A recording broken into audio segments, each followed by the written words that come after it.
जी के मेहमान। अथ स्वागतम् शुभ स्वागतम् अथ स्वागतम् शुभ स्वागतम् आनन्द मङ्गल मङ्गलम् आनन्द मङ्गल मङ्गलम् हितप्रियं भारत भारतम् हितप्रियं भारत भारतम् स्वागतम् शुभ स्वागतम् अथ स्वागतम् शुभ स्वागतम्।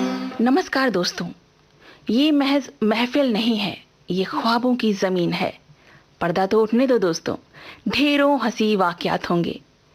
आज के मेहमान कार्यक्रम में आपकी मुलाकात होगी निर्माता निर्देशक ओम राउत से। इनसे बातचीत की है अशोक हमराही ने। आज हमारे साथ हैं हमारे आज के मेहमान, जाने माने निर्माता निर्देशक और लेखक भी हैं वो, और भी उनकी कुछ खूबियां हैं वो बातचीत के जरिए सामने आएंगी। ओम रावत जी, विविध भारती की ओर से हम आपका बहुत बहुत स्वागत करते हैं, अभिनंदन करते हैं। नमस्कार। नमस्ते, बहुत अच्छा लग रहा है आपके कार्यक्रम में आके आपके साथ बातचीत करने का। ओम जी, आप जाने माने निर्माता हैं, निर्देशक हैं और लेखन कार्य से भी जुड़े रहे हैं, लेकिन आपकी जो शुरुआत हुई थी, फिल्मी जीवन की जो शुरुआत, वो एक अभिनेता के रूप में, एक बाल कलाकार के रूप में हुई थी। एक बाल कलाकार अभिनय में आप आए और इसके बाद आपने निर्माता और निर्देशन का क्षेत्र चुना। ये बातचीत हम करेंगे, लेकिन सबसे पहले हम ये जानना चाहते हैं कि जब आप छोटे थे, आपका परिवार वो भी फिल्मी बैकग्राउंड से थोड़ा बहुत कहीं ना कहीं जुड़ा हुआ था, तो वहां से आपको प्रेरणा मिली या आप कुछ और बनना चाहते थे? मैं तो यही करना चाहता था। बचपन से मेरी एक ही फोकस था कि मुझे फिल्में बनानी है। और रही बात मेरे एक्टिंग के करियर की, तो जो अभिनय मैंने किया, जो एक्टिंग मैंने की बचपन में, उसके पीछे बस मकसद एक ही था कि मुझे फिल्म सेट पे रहना था। मुझे फिल्म सेट पे रह के वहाँ पे कैसे कामकाज होता है वो देखना था। और इतनी कम उम्र में मुझे फिल्म सेट पे एज एन असिस्टेंट कहो या कोई दूसरी जिम्मेदारी मुझे मिलना नामुमकिन था। तो एक्टिंग करके सेट में रहने की एक पॉसिबिलिटी थी, तो उसी के लिए मैंने क्या कहते हैं एक्टिंग करी। और एक्टिंग करना बहुत अच्छा लगता था बचपन में, क्योंकि सब चीज़ें आपके अराउंड चलती रहती है, तो वो सब करते करते, बट एक्चुअली जो इंटरेस्ट था, वो जो कैमरे के बाजू में जो आदमी होता है वो बोलता है कि आपको क्या करना है, तो वही कुर्सी पे ज़्यादा इंटरेस्ट था। तो निर्देशन करना तो पहले से ही डिसाइडेड था। ये आपने तय कर लिया था कि हमें इस लाइन में जाना है, लेकिन हाँ, एक अभिनय के साथ आपने शुरुआत कर ली, जो बारीकियां हैं वो जानने के लिए, देखने के लिए, समझने के लिए। ये एक्सरसाइज है। मुझे लगता है कि आप कोई भी, मतलब अभिनय मैंने किया है ये लोग जानते हैं, पर मेरी माँ के साथ जब मैं काम करता था तो मैंने प्रोडक्शन से लेके सब काम किए हैं। मैं जब अमेरिका में काम करता था तब कुछ जगह पे कुछ एक काम करता था जो मुझे जहाँ पे वो काम खत्म हो गया, तो उसके बाद मैंने ट्रक भी चलाने का काम किया है, प्रोडक्शन ट्रक चलाने का काम किया है, लाइटें उठाई हैं, तो ये सब किया है। तो I think the drive is to be on the film set. The drive, खुशनसीब समझता हूँ मैं खुद को कि मुझे फिल्म के सेट पे रहने का मौका मिला बचपन से, और एक ना दूसरे ना कोई भी रूप से मैं हर वक्त ये करते रहा, और आज 2 फिल्में हो गई और भी थोड़ी आगे करने की कोशिश जरूर करूँगा।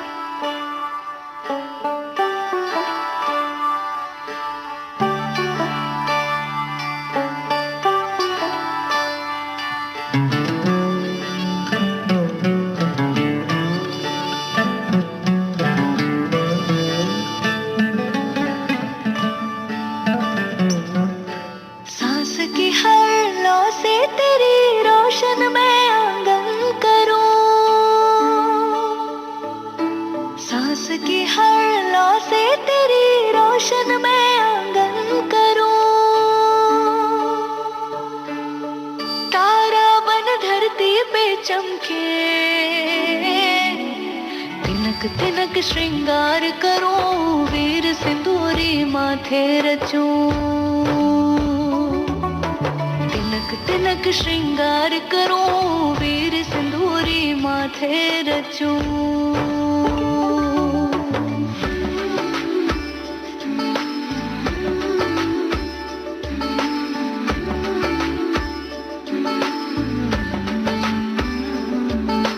बाती जीवन की बुझ ना जाए, मेरे आंचल से दूर न जाए। बाती जीवन की बुझ ना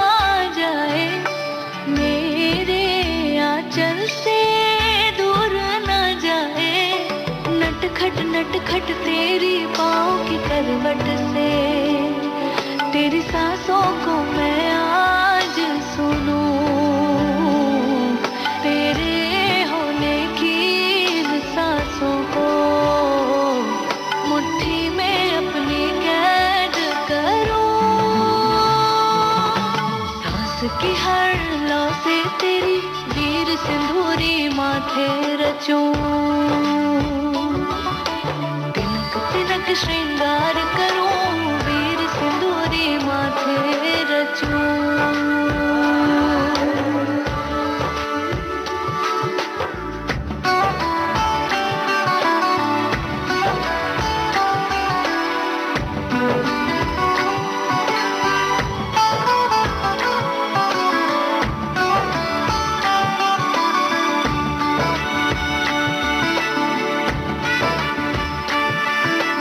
दर्पण में है तेरी जीवन की बातें, जल बुझ यादें तेरी सताती, दर्पण में है तेरी जीवन की बातें, जल बुझ यादें तेरी सताती, बंद रखूं तुझे पलकों पे, मैं ना तुझे जाने दूं, सांस की हर लौ से तेरी वीर सिंदूरी माथे रचूं, तिनक तिनक श्रृंगार करूं, वीर सिंदूरी माथे।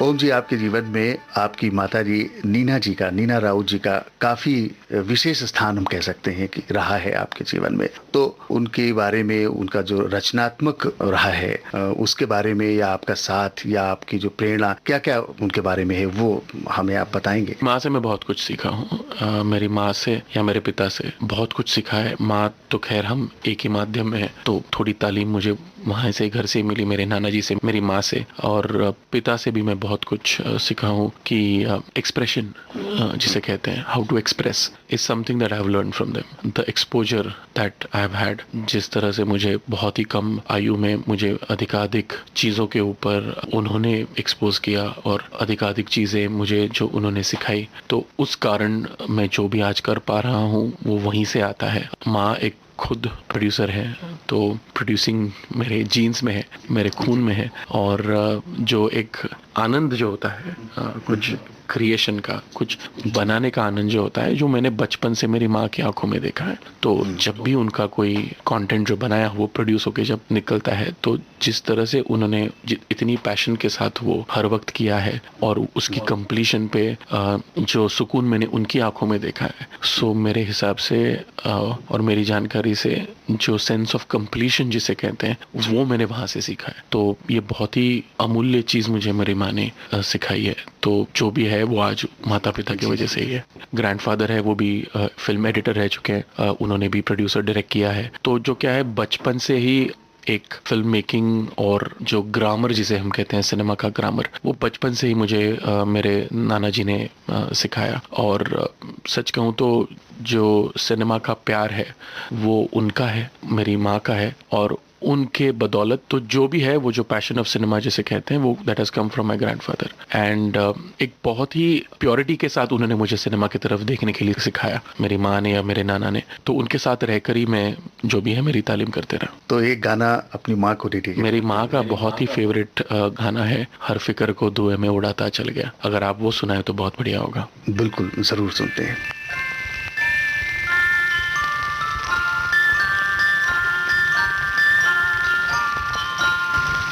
मैं जिंदगी का साथ निभाता चला गया,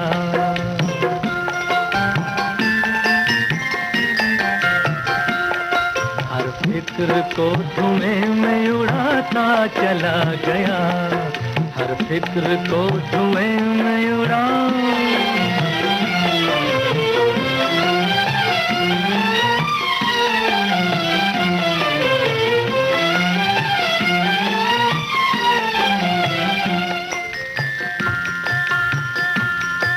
बर्बादियों का सोग मनाना फजूल था।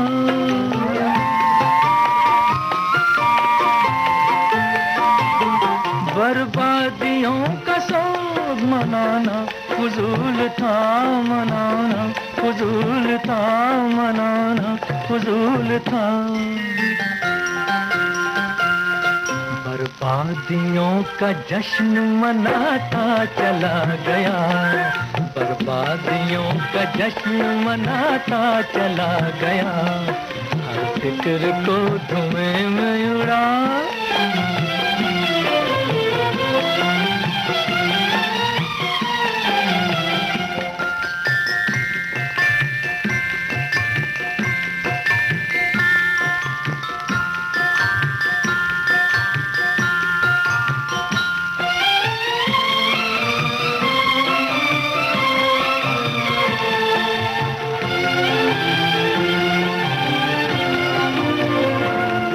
जो मिल गया उसी को मुकद्दर समझ लिया,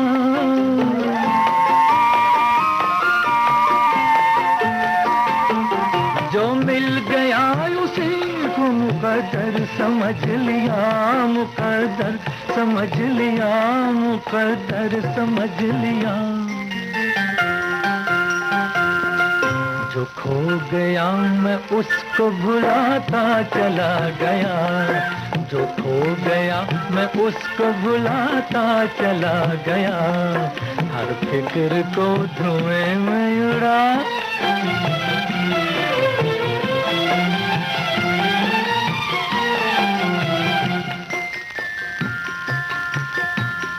गम और खुशी में फर्क न महसूस हो जहां,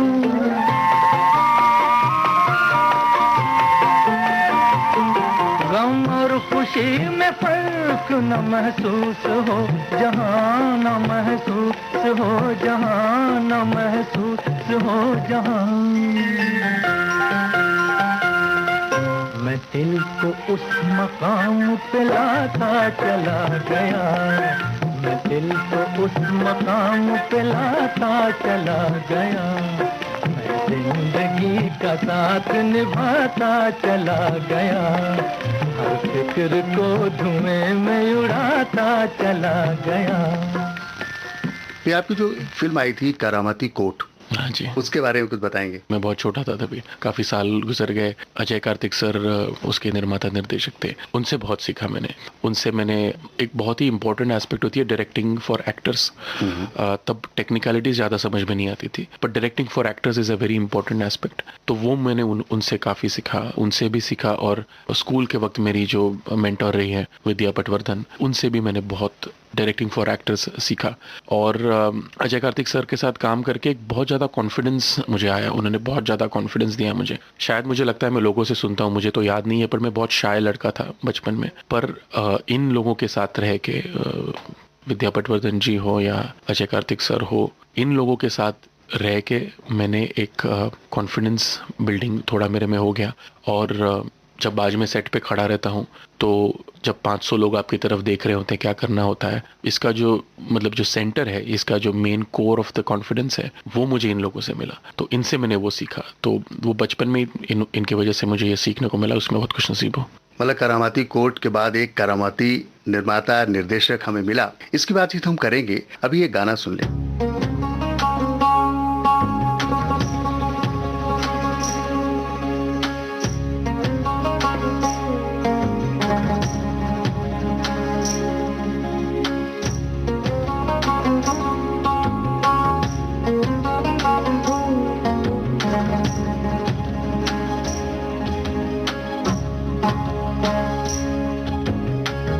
इन लम्हों के दामन में पाकीज़ा से रिश्ते हैं, कोई कलमा मोहब्बत का दोहराते फरिश्ते हैं। खामोश सी है ज़मीं, हैरान सा फलक है, एक नूर ही नूर साब आसमां तलक है।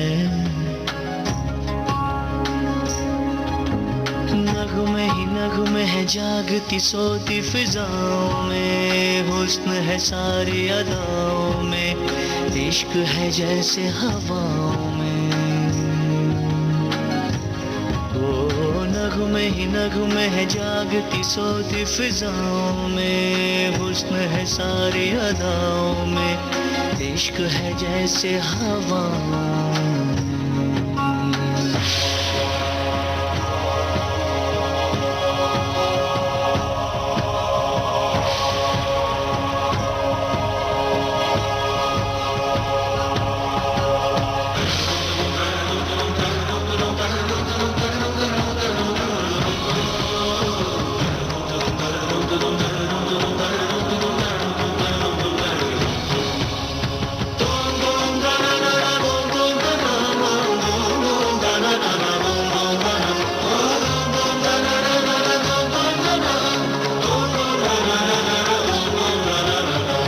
कैसा ये इश्क है, कैसा ये ख्वाब है, कैसे जज्बात का उमड़ा सैलाब है। कैसा ये इश्क है, कैसा ये ख्वाब है, कैसे जज्बात का उमड़ा सैलाब है।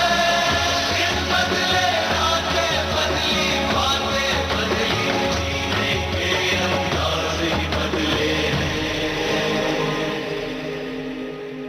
इन लम्हों के दामन में पाकीज़ा से रिश्ते हैं, कोई कलमा मोहब्बत का दोहराते फरिश्ते हैं।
आज के मेहमान हमारे साथ हैं जाने माने निर्माता, निर्देशक, लेखक ओम राउत जी। ओम जी जिन्होंने अभिनय से फिल्मी जीवन में प्रवेश किया, अपना करियर शुरू किया, बहुत कुछ सीखा उन्होंने, लेकिन इसके बाद उन्होंने फिल्म बनाई, फिल्म का निर्देशन किया। ये जो करामती कोर्ट की भी हमने बात की थी, उसके बाद जो आपका अगला पड़ाव था वो था निर्देशन का। बीच का जो दौर था उसके बारे में क्या बताएंगे आप? मैंने बीच में बहुत कुछ किया। मैंने पढ़ाई की, मैंने इंजीनियरिंग सीखा, मास्टर्स ऑफ सिनेमा किया, मैं फिल्म स्कूल में था। उसके बाद मैंने अमेरिका में जॉब करी। जब मैं अमेरिका में कॉलेज में सीख रहा था तो मैं वहाँ पे एडिटर के तौर पे काम करता, एक न्यूज़ चैनल में काम करता था। और उसके बाद मैंने न्यूयॉर्क में कामकाज चालू किया MTV नेटवर्क्स में। और वो करते करते एक दिन मुझे ऐसे रियलाइज़ हो गया कि ये पूरी जो दास्तां है वो फिल्म के लिए शुरू हुई है, और फिल्में अगर बनानी है तो वो अपनी मिट्टी में जाके बनानी होगी, अपने हिंदुस्तान में बनानी थी। तो सब छोड़ छाड़ के मैं एक दिन हिंदुस्तान लौट आया, और उसके बाद मैंने हिंदुस्तान में फिल्मों में दोबारा एक कोशिश करना चालू की। मैंने पहले तो कदम रखा एज अ फिल्म प्रोड्यूसर, मैंने फिल्म प्रोड्यूस करना चालू कर दिया, और फिल्म प्रोड्यूस करते करते फिर मैंने जो मेरा दूसरा पड़ाव था निर्देशन का, तो प्रोड्यूसिंग रोक दी। प्रोड्यूसिंग की जो बैटन थी वो माताजी के पास दे दी।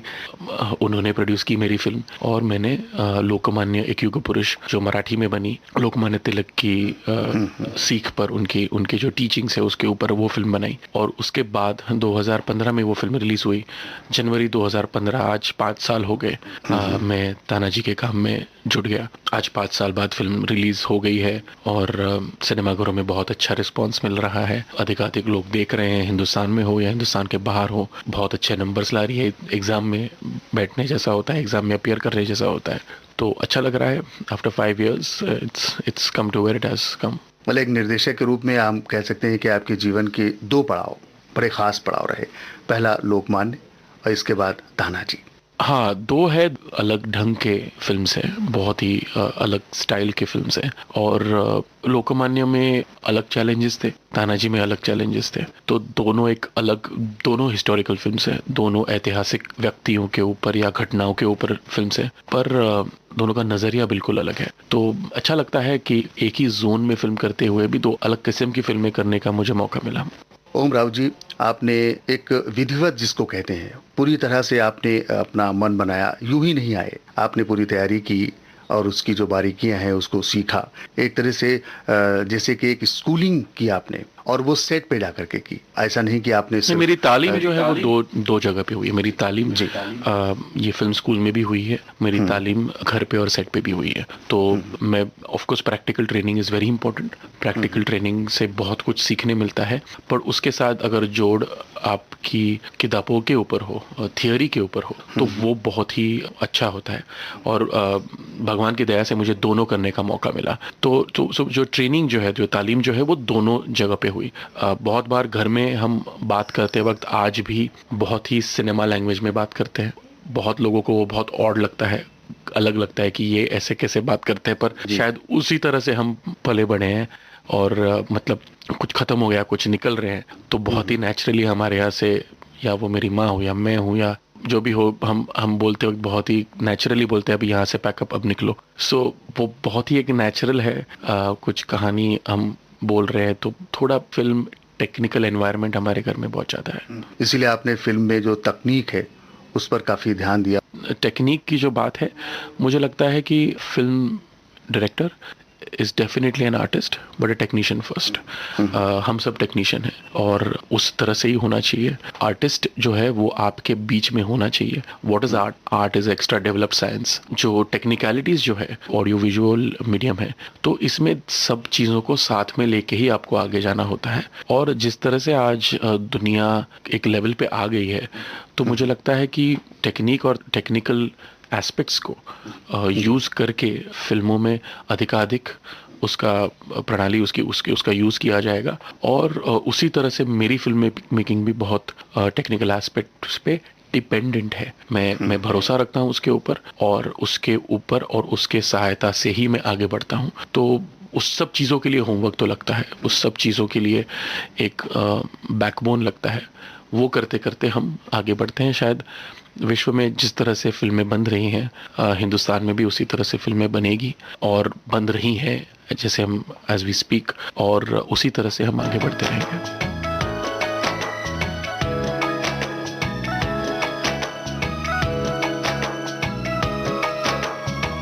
जब मिले नहीं थे तुम, ना थी खुशियाँ ना गम, तुम मिले तो बदले जिंदगी के ये मौसम। हो सुन रहा है जो दुआ, मेरा रब है तुझ में। हर जगह था कुछ कम, मिला मुझे सब तुझ में।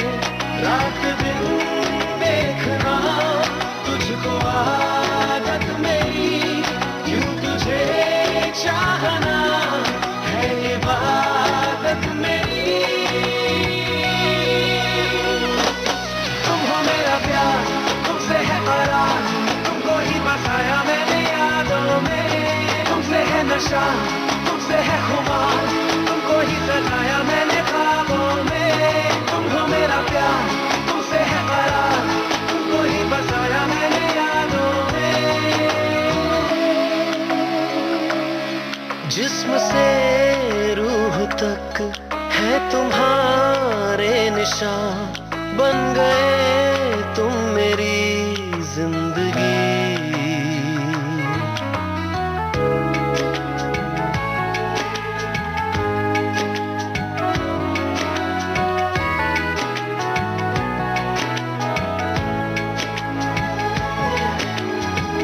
आंखें सहरा मेरी, तू है भीगा एक बादल, मेरी ख्वाहिशों में तू, तेरे लिए मैं पागल। तू है बहती नदी, डूबा डूबा मैं साहिल, मैं हूँ तुझ में पना, तू ही मेरा है हासिल।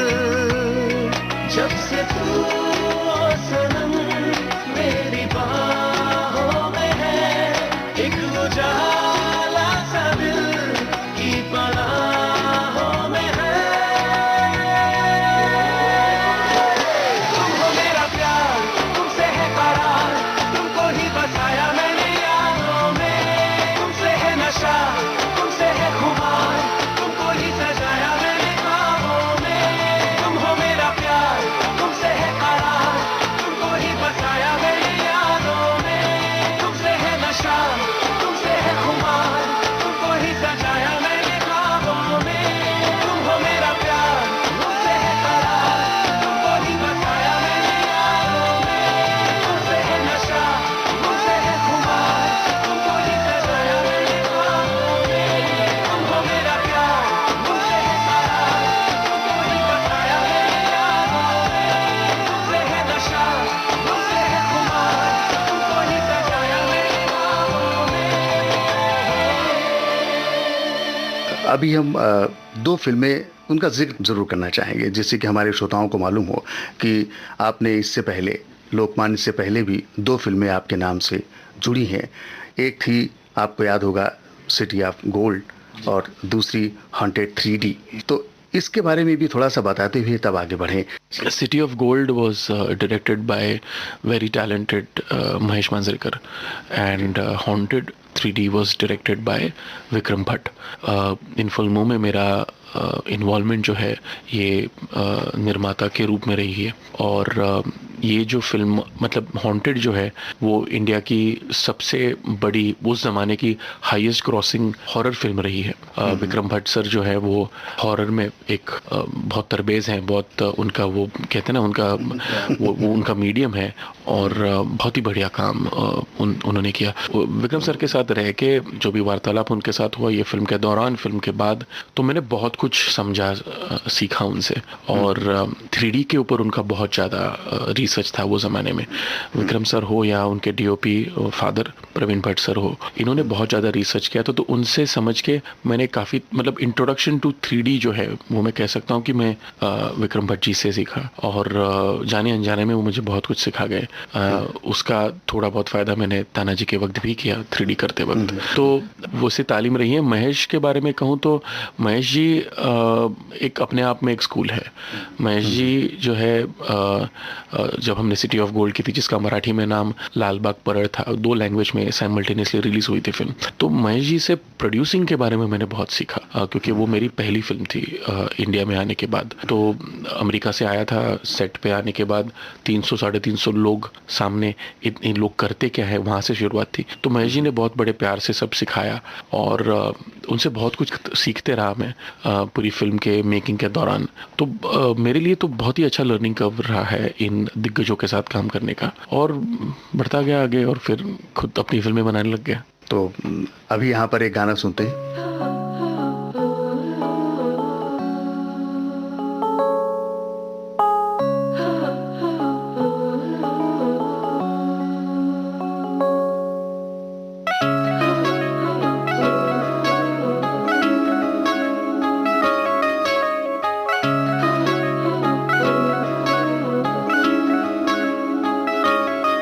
जिस्म से रूह तक है तुम्हारे निशान, बन गए तुम मेरी जिंदगी।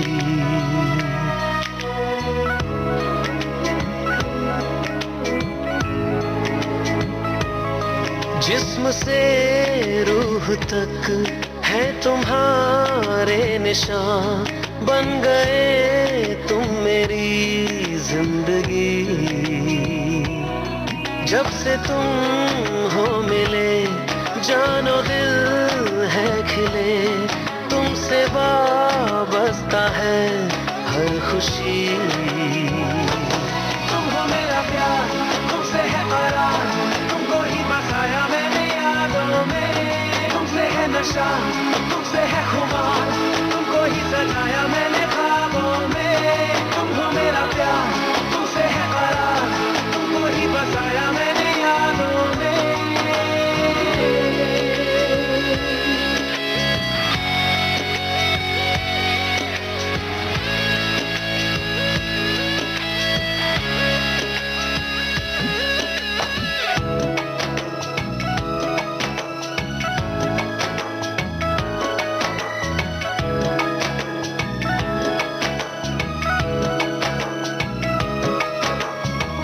जब मिले नहीं थे तुम, ना थी खुशियां ना गम। तुम मिले तो बदले जिंदगी के ये मौसम। हो सुन रहा है जो दुआ मेरा रब है तुझ में। हर जगह था कुछ कम, मिला मुझे सब तुझ में। रात दिन देखना तुझको आदत मेरी, यूं तुझे चाहना है इबादत मेरी। तुम हो मेरा प्यार, तुमसे है करार, तुमको ही बसाया मैंने यादों में। तुमसे है नशा, तुमसे है खुमार, तुमको ही सजाया मैंने ख्वाबों में। तुम हो मेरा प्यार, तुमसे है करार, तुमको ही बसाया मैंने यादों में।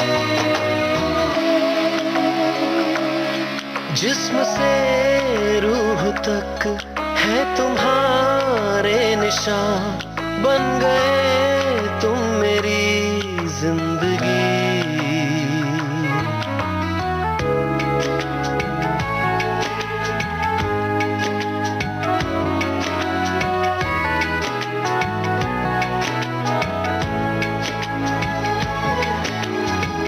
आंखें सहरा मेरी, तू है भीगा एक बादल। मेरी ख्वाहिशों में तू, तेरे लिए मैं पागल। तू है बहती नदी, डूबा डूबा मैं साहिल। मैं हूँ तुझ में पना, तू ही मेरा है हासिल। जब से तू ओ सनम मेरी बाहों में है, एक उजाला सा दिल की पनाहों में है। तुम हो मेरा प्यार, तुमसे है करार, तुमको ही बसाया मैंने यादों में। तुमसे है नशा, तुमसे है खुमार, तुमको ही सजाया मैंने ख्वाबों में। तुम हो मेरा प्यार, तुमसे है करार, तुमको ही बसाया मैंने यादों में।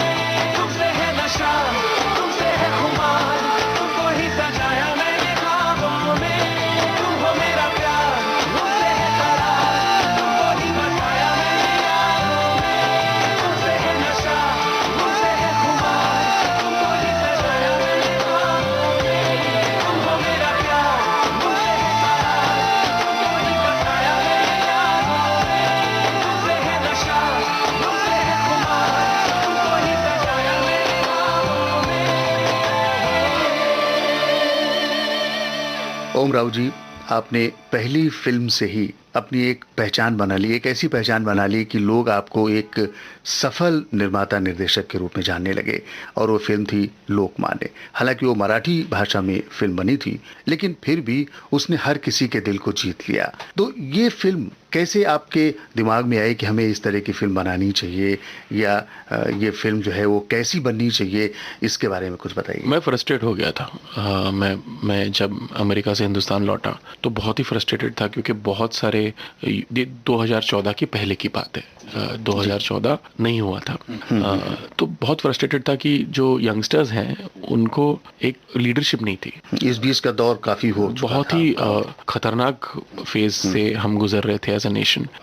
आप कोई भी डेमोग्राफिक पकड़ लो, युवा पकड़ लो वर्सेस सीनियर सिटीजन पकड़ लो, या तो फिर शहरी पकड़ो या ग्रामीण, कोई भी डिवाइड, जिस तरह से आप डिवाइड करना चाहो, अशिक्षित कहो और सुशिक्षित कहो, जात और धर्म तो मैं नहीं मानता, बट वो भी अगर आप पकड़ो तो कोई भी सबसेट जो है विद इन द डेमोग्राफिक एक रिप्रेजेंटेशन नहीं था। फॉरगेट द सबसेट, आपने अगर कोई भी सबसेट का 1/3 भी पकड़ा तो उनको एक रिप्रेजेंटेशन नहीं था। 2014 के पहले की बात कर रहा हूँ। तो इस समय मुझे ऐसा लगा कि अगर युवा को किस तरह से अगर प्रभावित होना है तो उनको जो सीख है वो हमारे इतिहास के जो श्रेष्ठ व्यक्ति हो चुके हैं उनकी कहानियां सुना के उन पे कुछ हो सकता है। मैं किसी की नहीं सुनता, युवा भी किसी की नहीं सुनता, है ना।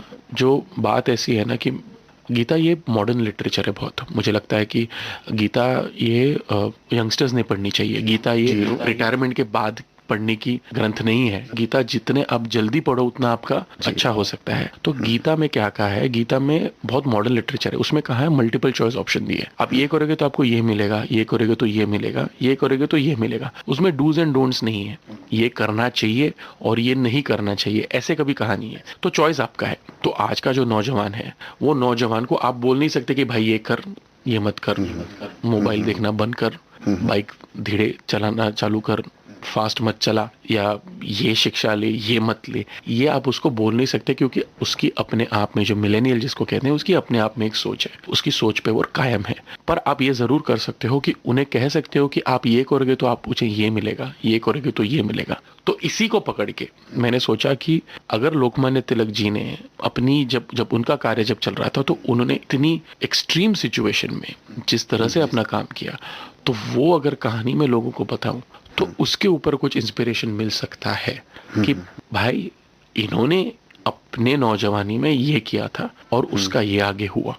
तो ये एक ऐसा सेट एन एग्जाम्पल, एक मिसाल के तौर पे अगर कुछ कहना चाहूँ तो इसलिए लोकमान्य की फिल्म की उस पे आपने बनाने की सोची। लेकिन एक बात है कि लोकमान्य जैसा आपने जो विषय चुना था, और वो एक ऐसा विषय था जो सभी के लिए पूज्य, एक तरह से महान व्यक्तित्व, और उस व्यक्तित्व को लेकर के फिल्म बनाना, एक फिल्म के साथ साथ कुछ बातें जुड़ी होती हैं। अक्सर आप देखते हैं ना, कुछ विवादों में बातें आ जाती हैं जब किसी हम ऐसे कैरेक्टर को लेते हैं जो ऐतिहासिक है या हमारे लिए पूज्य है, खासतौर से ऐतिहासिक कैरेक्टर। तो वो चुनौतियां आपके सामने आई? आप कोई भी ऐतिहासिक फिल्म करो तो ये चुनौतियां होती है और उसके बारे में आपको पकड़ के चलना है कि ये तो कैसे सॉल्व किया इनको।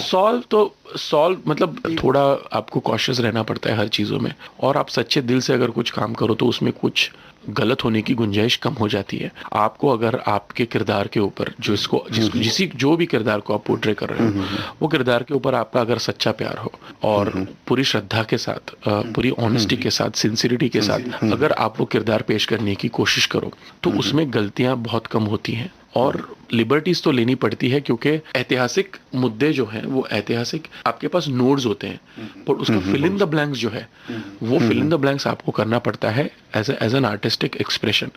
तो वो करते वक्त आपको सिर्फ ये चीज़ों का ख्याल रखना है कि आप उनकी पवित्रता को ना छोड़े, उनकी सैंक्टिटी को मेंटेन करें, और जो भी कर रहे हो वो उस किरदार की प्रतिमा को किसी भी तरह कोई ठेच ना पहुंचाए। ये अगर आप पूरे साफ मन से, शुद्ध अंतकरण से करो तो गलतियां होने की गुंजाइश कम होती है। यही बात थी लोकमान्य में और यही बात थी तानाजी में। तो साफ दिल से काम करो, सब सही हो जाएगा।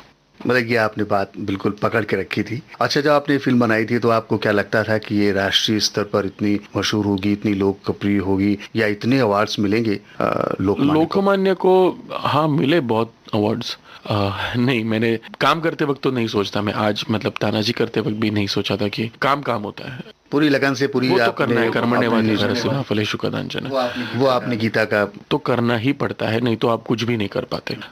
हर वक्त अगर हम अपॉर्चुनिस्ट हो या कुछ सोच के करो तो वो नहीं होता है। आपको पूरे सच्चे दिल से, लगाव से मेहनत करनी होती है, लगन करनी होती है। जो भी कर रहे हो, मैं हर वक्त कहता हूँ, make your every film as if it's your last film. अगली बार मौका मिले ना मिले पता नहीं, तो इस वक्त सब करना है। और जो भी होता है आप पूरे पूरे पावर के साथ करो, आगे जो होता है वो मंजूर खुदा होता है, वो हमारे हाथ में नहीं होता। जी जी, गाना एक सुनते हैं जी आप। जरूर।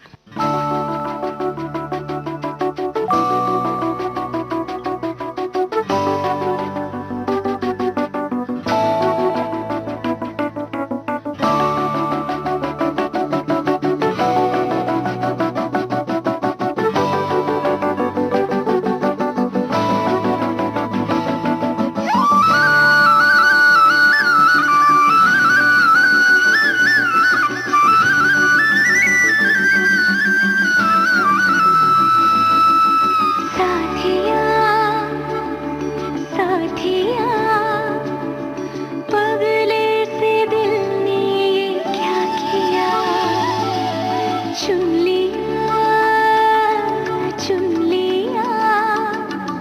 तुझको दीवाने ने चुन लिया। दिल तोड़ा उड़ा रे आसमां में बादलों के संग, ये तो मचल मचल के गा रहा है सुंदरी से धुन। बदमाश दिल तो ठग है बड़ा, बदमाश दिल यूं तुझसे जुड़ा, बदमाश दिल मेरे सुने न जिद पे आया।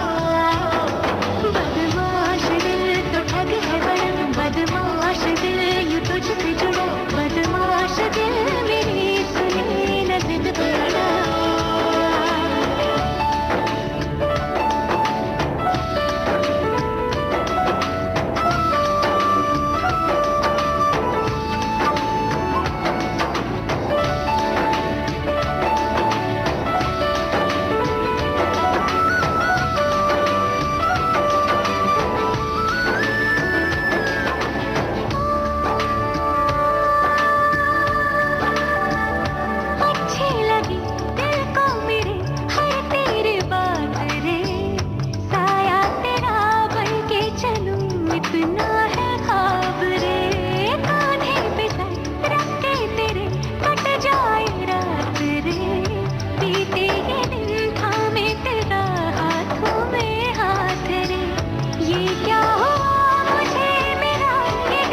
पहली फिल्म से आपने जो एक अपनी जगह बनाई वो लोकमान्य, और इसके बाद में जो अगली फिल्म आपकी आई, हिंदी में फिल्म आई, वो फिल्म तानाजी। देखिए दोनों फिल्में कहीं न कहीं इतिहास से ही जुड़ी रही। तो ये क्या आपका इतिहास के लिए जो आपका रुझान है ये दर्शाता है, या आपको वो फिल्म मिली, आपने किया क्या, इसके बारे में आप? मैं इतिहास से रोमांस करता हूँ। मुझे इतिहास के पन्नों में जीवन गुजारना बहुत प्यारा है। मैं उससे बहुत प्रेरित होता हूँ। मुझे लगाव बहुत ज़्यादा है। जो हमारी धरती के ये पुत्र हैं या पुत्रियां हैं, बहुत महान व्यक्ति हैं। ये लोगों को इनके बारे में सीखने को, इनके बारे में जानने को, और जो भी मुझे समझ आया है वो लोगों को कहने को मुझे बहुत अच्छा लगता है। मैं इतिहास में, मेरा बस चले तो सारी फिल्में ऐतिहासिक करूं, सारी फिल्में ऐसी चीज़ों पर, भले वो व्यक्ति हो या कोई घटना हो, इसके ऊपर करूं कि जिससे आज मैं हिंदुस्तानी होने का मुझे बहुत गर्व महसूस करें, और मैं जो गर्व महसूस करता हूं वो मैं सारे हिंदुस्तानियों के साथ बांट सकूं। बड़ी अच्छी बात है जब आप कोई फिल्म बनाते हैं और वो लोकप्रिय होती है, लोग पसंद करते हैं तो अच्छा लगता है। आपने लोकमान्य के बाद तानाजी फिल्म, ये बीच का जो दौर था, थोड़ी सी उसकी बात। बीच में कुछ हुआ ही नहीं, मैं सिर्फ तानाजी की काम कर रहा था। मैं तानाजी के ऊपर 5 साल का बहुत रिसर्च था, और वो एक ही फिल्म के पे जुड़ा था। मैंने कुछ किया ही नहीं, मैं बस एक। कैसे आपको मिली तानाजी फिल्म? तानाजी तक आप कैसे आए? तानाजी की शुरुआत लोकमान्य के रिलीज के बाद हुई। मैंने स्क्रिप्टिंग करना तभी चालू कर दिया था, और करते करते 2015 की बात है, जनवरी, और 2017 में मैंने मिस्टर देवगन को सुनाई फिल्म। मतलब 2-3 साल तो आपको इसमें लगे? हाँ, बेसिक शुरुआत जो चालू हो गई थी, और उसके बाद उनको नरेट की, उनको अच्छी लगी, उन्होंने उसमें काम करने के लिए हाँ कर दी। इतना ही नहीं, उन्होंने उसे प्रोड्यूस करने के लिए हाँ भी कर दी। Tanaji is produce also produce by mister Devgan. So बहुत बड़ी बात थी मेरे लिए, क्योंकि ये इतना बड़ा सब्जेक्ट था, इतना कठिन काम था। वो मेरे साथ थे और साथ में जुड़ गए, और एक बड़े भाई जैसे वो मेरे पीछे खड़े रहे आज भी। और अगर वो हाँ ना करते, और अगर वो इसे प्रोड्यूस नहीं कर पाते, तो शायद हम ये फिल्म ये स्केल पे कर नहीं पाते। बहुत बड़ी बात है, उन्होंने इसके लिए ये कर दिया। हमारे जो धरती के जो वीर योद्धा है, हमारी मिट्टी के जो वीर योद्धा है, उनकी कहानी आज हिंदुस्तान में ही नहीं पूरे विश्व में सब जगह आज फैल चुकी है। तो बहुत ही एक सुकून सा लगता है, महसूस होता है। जी जी। जब तानाजी आपने सोची, आपके दिमाग में आई, फिर आपने उसको लिखना शुरू किया, तो उस समय कोई कैरेक्टर था क्या दिमाग में, या अजय तक ही पहुंचना था? नहीं, it was always mister Devgan. अच्छा। उनके साथ ही करना था। ये दिमाग में पहले से एक कैरेक्टर था कि तानाजी का कैरेक्टर? मैं हमारे जो राइटर है प्रकाश कपाड़िया, हम सबके जहन में सिर्फ एक ही अजय सर ही थे। मिस्टर देवगन के साथ ही काम करना था, और भगवान की दया से वैसे हो गया। तो उसके लिए काफी रिसर्च किया होगा, क्योंकि उस समय का वो परिवेश आपको लाना था, रखना था, तो कैसे, थोड़ा बताइए। रिसर्च तो बहुत लंबा है, रिसर्च के बारे में बोलना थोड़ा टेक्निकल भी रहा होगा। उस समय का एक वेशभूषा या परिवेश या पृष्ठभूमि बहुत ज्यादा, मतलब ये बहुत ही बुक्स और पेंटिंग्स और हिस्टोरियन के साथ इंटरव्यूज करके इसको हमने सवारा। मेरी पूरी टीम इसमें जुड़ गई। मेरे आर्ट डायरेक्टर्स हो, कॉस्ट्यूम डिजाइनर्स हो, मेकअप डिजाइनर्स हो, एक्टर्स कुछ उन्होंने भी अपनी तरफ से, वेपन्स, एक्शन, ये सब के ऊपर बहुत ज़्यादा रिसर्च, और ये रिसर्च करते हम आगे बढ़ते रहे। I am blessed to have a very good team. मेरी टीम बहुत ही बढ़िया है, और उस टीम के वजह से ही मैं आज यहाँ पे खड़ा हूँ। कहते हैं कि आइसबर्ग जो होता है उसका सिर्फ 10% ऊपर दिखता है जो मैं हूँ, 90% जो है वो पानी के नीचे है, जो मेरी टीम है, और उन्हीं के वजह से वो नीचे है, इसके लिए मैं आज ऊपर खड़ा रह सकता हूँ। सो जो भी है उसका श्रेय जो है वो मेरी टीम को जाता है, और उन्होंने जो लगन से और मेहनत की और सिंसियरिटी से और पैशन से काम किया, I think The film where it has reached today is all because of them. ओम राव जी, बड़ी अच्छी बात आप बता रहे हैं, और हमें लगता है कि आपकी बातें सुनकर जो हमारे उदीयमान, जिनको हम कह सकते हैं निर्माता या निर्देशक, तो उनको काफ़ी प्रेरणा ज़रूर मिलेगी, और हमारे श्रोता भी आपके बारे में काफ़ी कुछ जान रहे हैं। आपने हिंदी में भी एक अच्छी फिल्म बनाई, और मराठी में इससे पहले एक अच्छी फिल्म बनाई। दोनों ही एक अच्छी इसलिए कह सकते हैं कि दोनों में तुलना नहीं की जा सकती, लेकिन आपने मराठी सिनेमा में भी दखल उसी तरह से दिया, एक सफल निर्माता निर्देशक के रूप में, और वही निर्देशन का रूप आपने हिंदी में भी दिखाया। क्या अंतर है मराठी सिनेमा और हिंदी सिनेमा में, आपको क्या दिखा? सिनेमा होता है, सिनेमा में अंतर बिल्कुल नहीं होता। मेरे हिसाब से cinema is a medium of expression, और वो आप जो चाहे वो भाषा में करो, फ्रेंच में करो, इंग्लिश में करो, मराठी में करो, हिंदी में करो, अंग्रेजी में करो, I think cinema expression remains the same. जो भी चित्रपटकार होता है, सिनेमा निर्देशक होता है या राइटर होता है या जो भी टेक्नीशियन होता है, वो सब उतनी ही लगा उसे अपनी भाषा का सिनेमा करते हैं। तो मुझे नहीं लगता कि लैंग्वेज चेंज होने से cinema changes. I would put in as much as hard work in any language film that I would make. So मेरे हिसाब से तो सब सेम ही है, मतलब उसमें कुछ ऐसा नहीं है। बिल्कुल भी नहीं। आपके आपको अगर बच्चे हो तो आप दो बच्चों में फर्क नहीं कर सकते। भाषा ये तो माध्यम है, माध्यम कोई भी हो, सिनेमा रिमेन्स द सेम। इसीलिए आपको दोनों में एक ही स्थान पर, एक ही जगह पे उसी सफल, अगर मैं मराठी फिल्म कर रहा हूँ या हिंदी फिल्म कर रहा हूँ या अंग्रेजी कर रहा हूँ, तो मैं ये नहीं कह सकता कि मैं हिंदी कर रहा हूँ इसके लिए इसमें मैं कम मेहनत करूँगा और मराठी कर रहा हूँ तो इसमें अधिक करूँगा या उल्टा। ऐसे नहीं होता। तो जो भी होता है वो आप उतने ही साफ दिल से सब में काम करते हो, तो it's the same thing.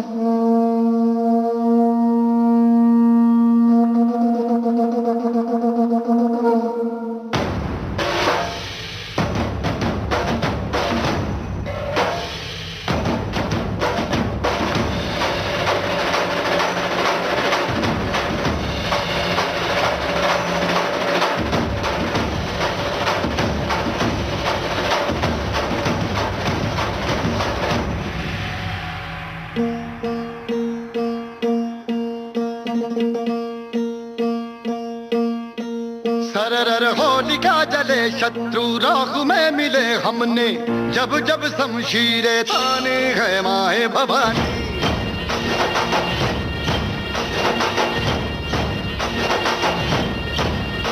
None आंधियां उठे शत्रु जड़ से ही मिटे हमने, बात यही मन में ठाने है माया भवानी।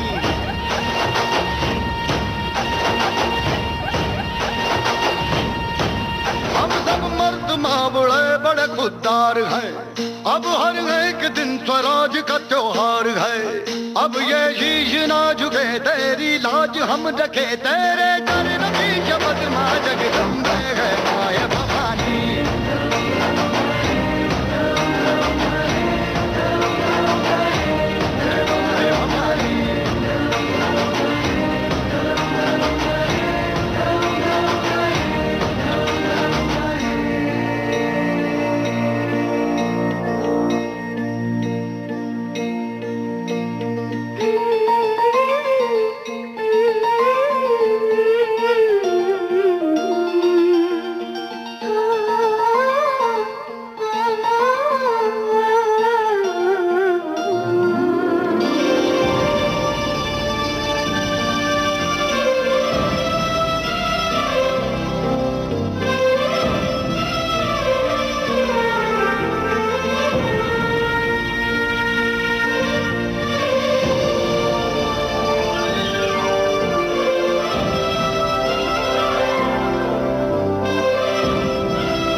तूने उसमें रोशनी भरी है, दान दिया भक्ति का, दान दिया शक्ति का, तूने ही तो झोलियां भरी।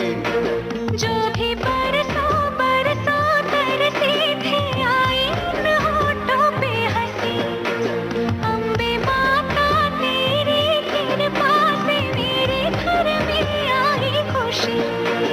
हम चट्टान से डटे कभी ना राह से हटे, हमने बात यही मन में ठानी है माया भवानी।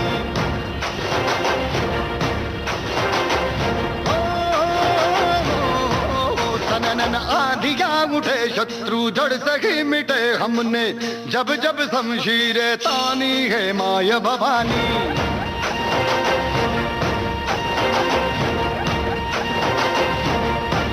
हम सब मर्द माँ बड़े बड़े खुददार हैं, अब हर एक दिन स्वराज का त्योहार है। अब ये शीश ना झुके तेरी लाज हम रखे, तेरे चरणों की शपथ मां जगदम्बे है माया भवानी।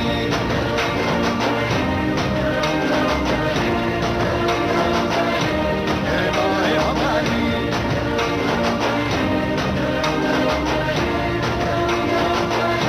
है माया Bhavani.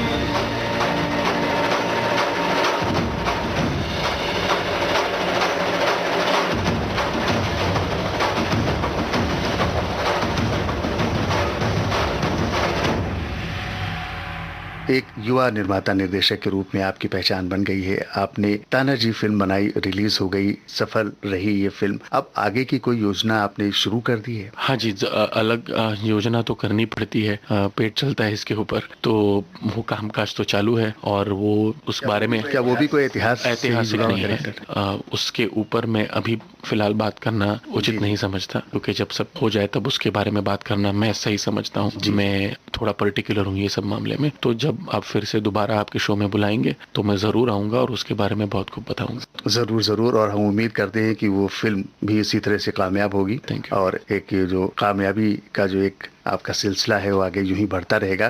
Thank you very much for calling me on विविध भारती। बहुत अच्छा लगा आप सबके साथ बात करने के लिए। और मैं बचपन में आपके स्टूडियो में बहुत आया करता था, मेरी माँ के साथ कभी आने का मौका मिला और आज फिर से आपके ये कार्यक्रम में रूबरू होने का मौका मिला, इसके लिए मैं आपके बहुत बहुत धन्यवाद देता हूँ। विविध भारती की ओर से आपको बहुत बहुत शुभकामनाएं आपके सफल जीवन के लिए, आगे के लिए, भविष्य के लिए। आपने इतना समय दिया, हम आपके आभारी हैं। बहुत बहुत धन्यवाद। Thank you very much sir. आज के मेहमान कार्यक्रम में अभी आप सुन रहे थे निर्माता निर्देशक ओम राउत से अशोक हमराही की बातचीत।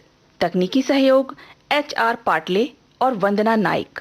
विविध भारती की ओर से इस कार्यक्रम के प्रस्तुतकर्ता जुबैर खान। आज पिटारा लाया था आज के मेहमान। आप और हम अब मिलेंगे अगले हफ्ते आज ही के दिन।